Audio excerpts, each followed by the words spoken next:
CPI-ML ലിബറേഷനാണ് ബീഹാറിൽ ഏറ്റവും കൂടുതൽ സീറ്റുകളിലേക്ക് മത്സരിച്ച ഇടതു പാർട്ടി. 20 സീറ്റുകളിലേക്കാണ് ഇത്തവണ അവർ ഇന്ത്യ സഖ്യത്തിന്റെ ഭാഗമായി മത്സരിച്ചത്. എന്നാൽ ഇതിൽ കേവലം 2 സീറ്റുകളിൽ മാത്രമാണ് അവർക്ക് വിജയിക്കാനായത്. ഫാലിഗഞ്ചിൽ 7000-ഓളം വോട്ടിന്റെ ഭൂരിപക്ഷത്തിൽ സന്ദീപ് സൗരവ്, കാരക്കട്ടിൽ അരുൺ സിംഗ് എന്നിവരാണ് CPI-ML സ്ഥാനാർത്ഥികളായി മത്സരിച്ച് വിജയിച്ചവർ.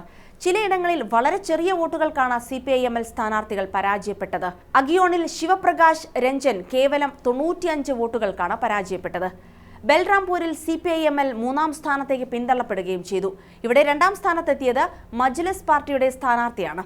2020-ൽ 19 സീറ്റിൽ മത്സരിച്ച CPI-MLന് 12 സീറ്റിൽ ജയിക്കാനായിരുന്നു. CPI സഖ്യത്തിന്റെ ഭാഗമായി ഇത്തവണ 9 സീറ്റുകളിലാണ് മത്സരിച്ചത്. എന്നാൽ ഒരു സീറ്റിൽ പോലും അവർക്ക് വിജയിക്കാനായിട്ടില്ല. മാത്രവുമല്ല, ചില സീറ്റുകളിൽ CPI സ്ഥാനാർത്ഥികൾക്കെതിരെ കോൺഗ്രസ് സ്ഥാനാർത്ഥികളെ നിർത്തുകയും ചെയ്തു.